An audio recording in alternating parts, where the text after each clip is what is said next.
वसई न्यायालयाची बिल्डिंग बनवण्यासाठी ठरविण्यात आलेली जागा प्रशासनाने लवकरात लवकर उपलब्ध करावी, ह्यासाठी आंदोलनाची तयारी वकील संघटनेने केलेली आहे. सदर आंदोलनात राजकीय नेते, सामाजिक कार्यकर्ते, पत्रकार, सर्वसामान्य जनतेला सहभागी होण्यासाठी विनंती केल्यानंतर आंदोलनाची रूपरेषा ठरविण्यासाठी एका सभेचे आयोजन केले होते. सदर सभेत आलेल्या मान्यवरांनी काय सांगितले ते आता आपण ऐकूया.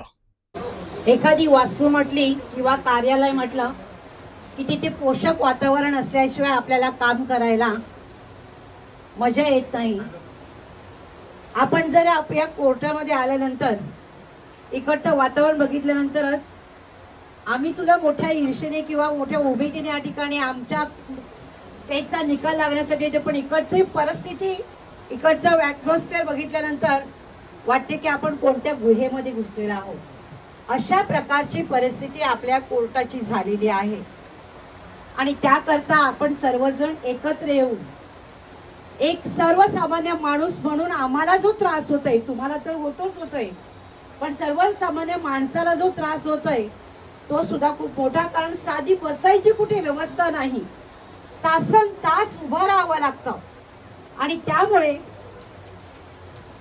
म्हणजे फिर्यादीला पण त्रास होतो, आरोपीला तर होतो, पण फिर्यादीला खूप त्रास होत असतो. आणि ह्या दृष्टीने कधीपासून हा प्रश्न भिजत पडलेला आहे. आपल्याला कल्पना आहे की आपल्या वसईचा इतिहास आहे आणि अगदी तुमचं ऑफिस बाजूलाचा, कोर्ट आपल्या बाजूलाच असल्यामुळे जी काही आंदोलनं होतात ती आपल्या तहसीलदार कार्यालयात होत असतात आणि त्या ठिकाणी आपण आंदोलन केल्याशिवाय आपला प्रश्न सुटला नाही, अशा प्रकारचा इतिहास आपल्या वसईला आहे. आणि त्या दृष्टीने मला वाटते तुम्ही आतापर्यंत खूप वाट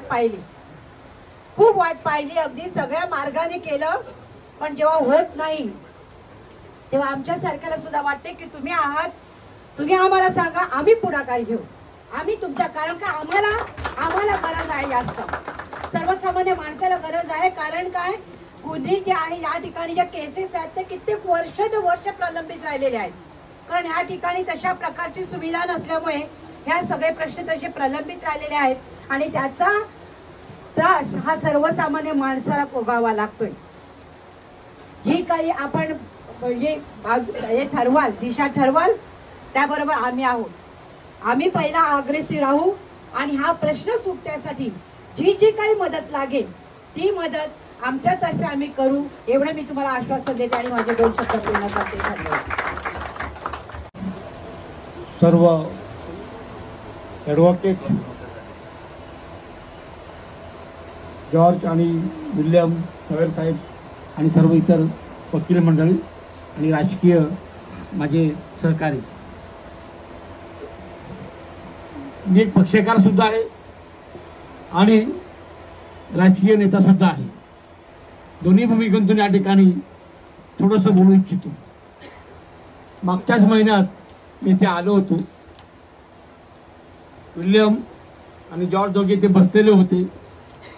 त्यांना मी सहज म्हटलं, काय हा तुमचा कोर्टाचा परिसर आहे, याच्यापेक्षा तंबू बरा असतो. काय सगळं हे प्लास्टिकचं कागद लावलेले आहेत, हे पण गळतं म्हणून आणखी प्लास्टिक लावलेलं आहे, हाईट नाही, पंखे असे वगैरे लावलेले आहेत. ही अवस्था काय म्हटलं. त्यांनी मला त्यांची अर्थ सगळं सांगितली. आज तर इथे संपूर्णपणे त्यांनी ती विस्तृत स्वरूपात भूमिका मांडलेली आहे या ठिकाणी. आणि आता लक्षात येत आहे की शासन इतकी उदासीनता का दाखवते. एक मोठा प्रश्न आम्हाला पडतोय. एखादी जागा एखादा बिल्डर लावली असेल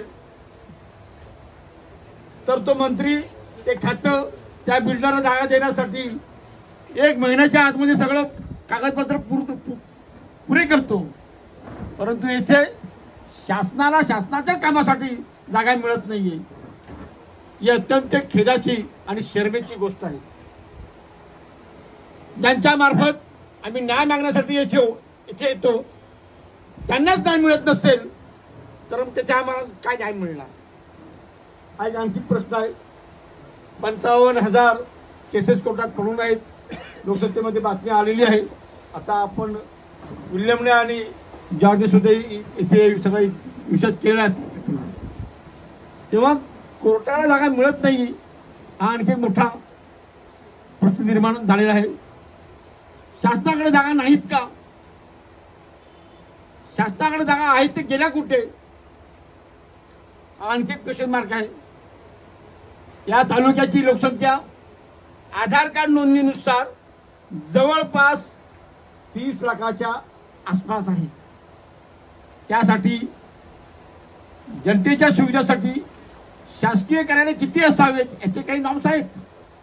वसई तालुका किंवा वसई विरार महानगरपालिका या बाबतीमध्ये काय आहे मी आता वेगळं सांगणार नाहीये. डॉमिनिका पवना इथे आलेली आहे, तिलाही माहिती आहे, तीही बोलणार आहे, ती बोलेल, सगळेच बोलतील. एक निश्चित आहे, जास्त वेळ घेण्यापेक्षा मी एवढं सांगू इच्छितो, तुम्ही जी भूमिका घेतलेली आहे त्याला आम आदमी पक्षाचा पूर्ण पाठिंबा आहे. नव्हे तर तुमच्या आंदोलनामध्ये शेवटपर्यंत सहभागी असणार आहे एवढंच मी या ठिकाणी सांगतो आणि माझं 2 मिनिटाचं भाषण मी आठवण देतो. धन्यवाद. सर्व पक्षाचे पदाधिकारी, नेते मंडळी,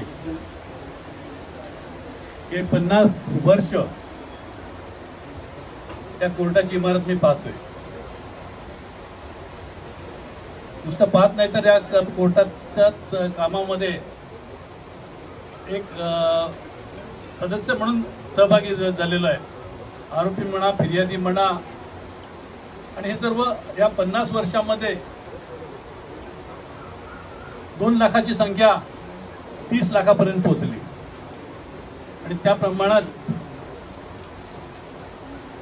कोर्टाची वाढ झालेलीच नाही.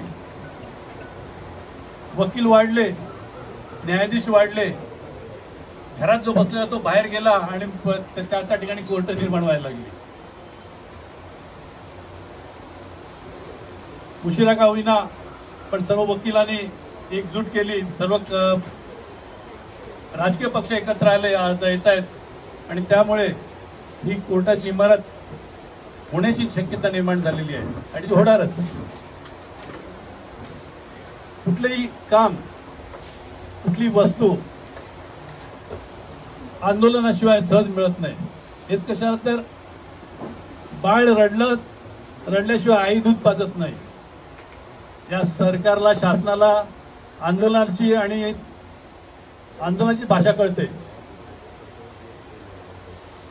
काही दिवस वकील नुसते कोर्ट बंद पाडणार असं समजलं तर सरकारची, शासनाची धावपळ सुरू होईल आणि ते काम मार्गाला लागेल.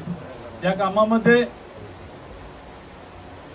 अनेक अडचणी आल्यात. मगाशी मला आता ते अगोदरच्या वक्त्यांनी सांगितलं की एवढ्या अडचणी निर्माण झाल्या की हा फक्त कागदी घोडे नाचवायचं काम झालंय.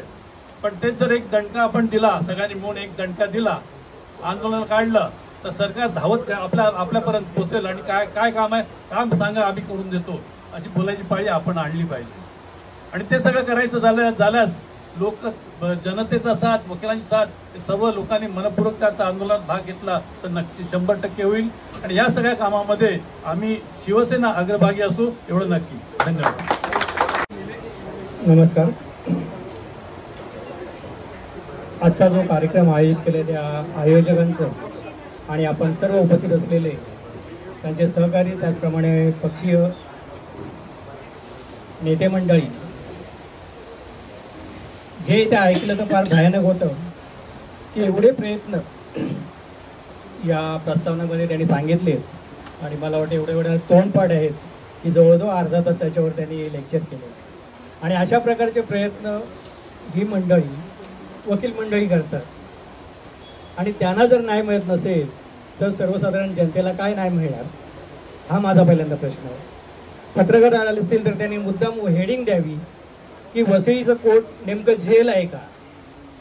जेल जसं दिसतंय की आपण इथे आल्यानंतर असं वाटतं की आपण जेलमध्ये उपस्थित आहोत आणि ही परिस्थिती भयानक आहे. आता मॅडमने सांगितलं की वसईला नेहमी अशा प्रकारचं आंदोलन करावं लागतं. हा इतिहास आहे. वसईचं शांत असणारं, कायद्याला धरून चालणारं जे जनता आहे त्याचा जर गव्हर्नमेंट फायदा घेत असेल तर शेवटी आपल्यालाही माणुसकी किंवा मानवतावादी सोडून हिंसक प्रकार करावा का, हा आम्हाला शासनाला प्रश्न आहे. मी ऑल इंडिया कन्झ्युमर्स फोरमचा सध्या प्रेसिडेंट आहे. ज्यावेळेस शिवसेना ग्राहक संरक्षण कक्षाचा पालघर जिल्हा प्रमुख होतो तेव्हापासून तर आत्तापर्यंत मी त्यांना प्रश्न विचारले की पालघर जिल्हा होऊन आज 8 ते 10 वर्ष झालेली आहेत. आजच झाले म्हणजे आजचा दिवसही तुम्ही चांगला निवडलेला आहे. तर तिथे कन्झ्युमर्स कोर्टाची पण स्थापना करण्यासाठी माझा पत्रव्यवहार त्यांच्याशी मंत्रालयापर्यंत झालेला आहे. तर अशाच प्रकारची त्यांनी उत्तरं दिलेली आहेत. तर आपण भाषणबाजी न करता आत्ता जो त्यांनी जे मांडलेले काही प्रस्ताव आहेत त्या प्रस्तावाला मी सर्व पक्षांना विनंती करेन, हात जोडून विनंती करेन की ह्या मागे राहणं फार गरजेचं आहे. आणि नुसतंच राहायचं नाही की जेव्हा जेव्हा ते काही कार्यक्रम आयोजन करतील तर त्यावेळेस आपण सर्व ताकदीनिशी त्यांना सहकार्य करून या कोर्टाची जी त्यांची भूमिका आहे तिला आपण तत्वतः इथे मान्यताच देतो आहे. आणि त्यांच्या कार्यक्रमाला उपस्थित राहणारं आपणा सर्वांच्या वतीने मी त्यांना विनंती करतोय आणि आपण ते यावं ही जाहीर विनंती. धन्यवाद. आपल्या वसई तालुक्यातील अनेक मातब्बर नेते, सामाजिक कार्यकर्ते, राजकीय नेते मंडळी आणि आमच्या वसई न्यायालयातील 4ही वकील संघटनेचे पदाधिकारी, सर्व वकील मित्र मैत्रिणी हजर राहिले.